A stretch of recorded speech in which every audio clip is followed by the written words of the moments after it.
No último vídeo, nós falamos um pouco das políticas do uso de ferramentas de raspagem de dados.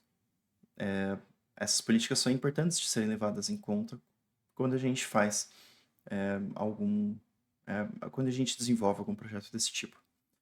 Agora, nós vamos falar um pouco sobre como é um trabalho típico de raspagem de dados.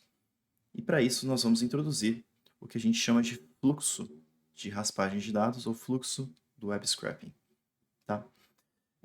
Esse fluxo ele claramente é baseado no ciclo da ciência de dados, que foi documentado aí no livro R para a Ciência de Dados, do Hadley Wickham e do Garrett Rollimund, e a gente fez uma versão da curso R, digamos assim, desse material, adaptada para a raspagem de dados.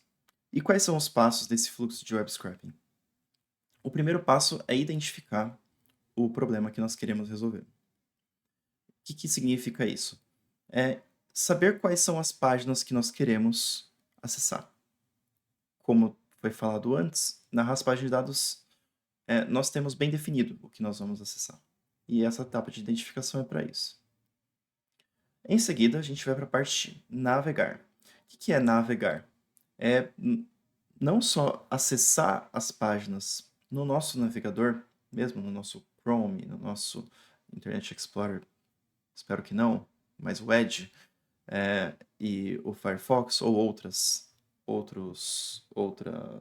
navegadores,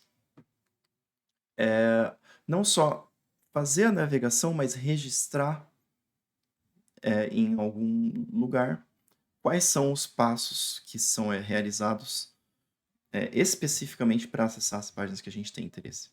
Então, por exemplo, se vamos acessar o resultado de uma busca em um site que contém processos judiciais, isso significa entrar na página de busca, preencher os critérios de busca, clicar no ponto que faz a busca e depois acessar os resultados, eventualmente acessando uma paginação, por exemplo. Veremos exemplos disso mais para frente. Mas navegar envolve basicamente esse passo de registrar todos os passos que a gente faz para chegar nas páginas de interesse. Em seguida, nós entramos na parte de reproduzir o que o ser humano faz. Né? Essa parte aqui é inerentemente humana, aqui é uma parte já de programação. Então, primeiro nós replicamos os passos que foram registrados na navegação dentro da nossa linguagem de programação preferida, e a gente faz isso identificando quais são os acessos, que a gente vai chamar de requisições, quais são os contatos que o nosso computador faz com o site, e imitando isso dentro da nossa linguagem de programação. E com isso a gente acessa os principais conteúdos que a gente tem interesse.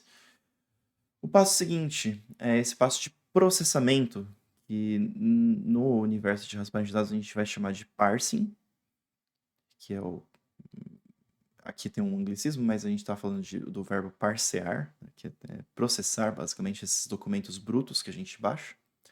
Usualmente esses arquivos que a gente vai acessar são arquivos do tipo HTML, mas podem ser outros também. E aqui esse é o passo de processamento e transformação de dados para chegar nos dados que a gente tem interesse. E em seguida criar um processo de validação, né? Verificar o que a gente faz quando a nossa ferramenta erra. Né? Isso aqui é importante porque, como a gente está fazendo acesso à internet, qualquer coisinha pode travar. Né? O site pode estar lento, a nossa internet pode travar, e a nossa requisição também pode estar incorreta, dependendo do contexto. Então, é bom criar sempre um processo de validação nos nossos códigos para lidar com possíveis erros. E validar também quando a gente conseguiu extrair corretamente. E isso aqui é um ciclo, porque a validação vai levar a ajustes nos passos de replicar e de parsear os dados. Saindo desse ciclo, uma vez que a gente consegue de fato fazer a reprodução das informações e trazer elas para o nosso computador e organizar esses dados, o último passo é iterar, que significa aplicar esse mesmo processo várias vezes. Isso pode ser feito para acessar diversas páginas de uma ferramenta de busca, por exemplo, ou então para rodar esse mesmo processo várias vezes. E isso poderia ser feito a cada dia, a cada mês, a cada ano, por exemplo. O importante é que a gente consiga utilizar esse mesmo código para economizar tempo no futuro, né? Para não fazer isso manualmente mais. Então, essa etapa de iterar é onde a gente realmente colhe os frutos aí de escrever todo o código para conseguir reproduzir o que o ser humano faz manualmente. Tá?